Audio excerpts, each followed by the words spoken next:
সামনেই তো সরস্বতী পুজো, আর সরস্বতী পুজোর দিনে অনেকের বাড়িতেই কিন্তু খিচুড়ি হয়, বা আর খিচুড়ির সাথে একটা নিরামিষ ছোট আলুর দম বানালে কিন্তু দারুণ লাগে। চলুন আজকের এই আলুর দমটা একদম নতুন পদ্ধতিতে সিক্রেট মশলায় বানিয়ে ফেলি। তো তার জন্য এখানে আমি নিয়ে নিয়েছি ছোট আলু, আর অবশ্যই এটা নতুন আলু। এখন এই আলুগুলোকে খুব ভালো করে ধুয়ে নিয়েছি। এই আলুগুলোকে খুব ভালো করে ধুয়ে নিতে হয়, না হলে কিন্তু এর মধ্যে প্রচুর পরিমাণে বালি থাকে। তো এখন আমি এই বটির পিছনটা দিয়ে এই আলুর খোসাগুলোকে ছাড়িয়ে নিলাম। এই ছোট আলুর দমটা কিন্তু আপনারা ঠাকুরের ভোগের জন্য বানাতে পারেন। তো এখন প্রথমেই আলুগুলোকে একটু বয়েল করে নিচ্ছি। তার জন্য একটা প্রেসার কুকারের মধ্যে নিয়ে নিলাম, দিয়ে দিলাম এর মধ্যে পরিমাণ মতো জল, আর দিয়ে দিচ্ছি লবণ, দিয়ে ঢাকনাটা বন্ধ করে এটা মোটামুটি 2টো হুইসেল দিয়ে নিচ্ছি। আর আপনারা কিন্তু এটা কড়াইতেও সেদ্ধ করে নিতে পারেন। তো এদিকে একটা মশলা বানিয়ে নেব। একটা পাত্রের মধ্যে নিয়ে নিলাম কিছুটা টক দই, দিয়ে দিচ্ছি এর মধ্যে হলুদ গুঁড়ো, আর দিয়ে দিচ্ছি রেড চিলি পাউডার। ঝালের পরিমাণটা নিজেদের স্বাদ মতো দেবেন। এখন সব মশলা ভালো করে এইভাবে একটু মিক্সড করে নিলাম। তো মশলাটা আমাদের রেডি হয়ে গেছে, আর এদিকে আলুটাও কিন্তু আমাদের সিদ্ধ হয়ে গেছে। তো এখন একটা ভাজা মশলা রেডি করে নেব। শুকনো কড়াইতে দিয়ে দিলাম গোটা সাদা জিরে।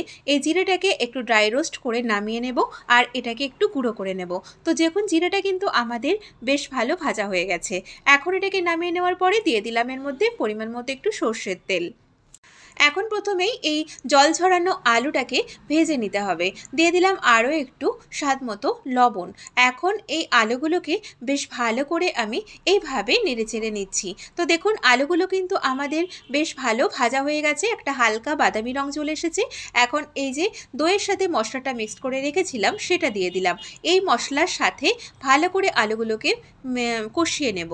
একটু পরিমাণ মতো একটু জলও দিয়ে দিয়েছি মশলার বাটিটা ধুয়ে। তো দেখুন আলুগুলো কিন্তু আমাদের বেশ অনেকটাই কষানো হয়ে গেছে। এবারে এর মধ্যে পরিমাণ মতো জল দিয়ে দেব। জলের পরিমাণ একটু বেশিই দিচ্ছি, যাতে আলুগুলো খুব ভালোভাবে, তো আগে থেকে সিদ্ধ করা আছে তবুও ঝোলের মধ্যে ফুটলে কিন্তু একটা ভালো টেস্ট আসে। দিয়ে দিলাম এর মধ্যে 4টে চেরা কাঁচা লঙ্কা, স্বাদ মতো কয়েকটা দানা চিনি দিয়ে দিলাম, একটু মিষ্টি দিয়ে দিলাম, সেটা আপনাদের নিজেদের পছন্দ মতো দেবেন। এবারে এটাকে ঢেকে দিলাম প্রায় 5 থেকে 7 মিনিটের জন্য। ঢাকনাটা খুলে দিয়েছি। আলুগুলো তো সুন্দরভাবে সেদ্ধ হয়ে গেছে। এখন আমরা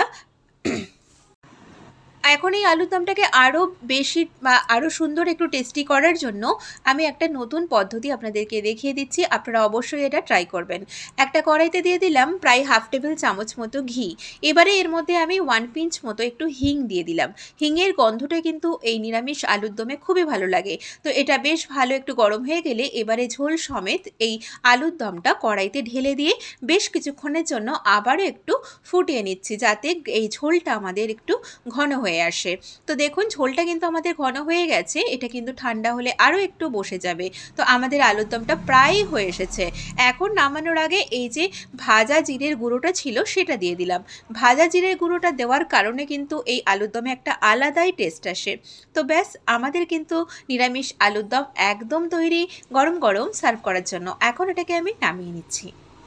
ভিডিওটা ভালো লাগলে অবশ্যই ভিডিওটাতে লাইক, শেয়ার, কমেন্ট করবেন। চ্যানেলটিকে সাবস্ক্রাইব করবেন নিত্য নতুন রেসিপি পাওয়ার জন্য। আপনারা সবাই ভালো থাকবেন, সুস্থ থাকবেন। নমস্কার।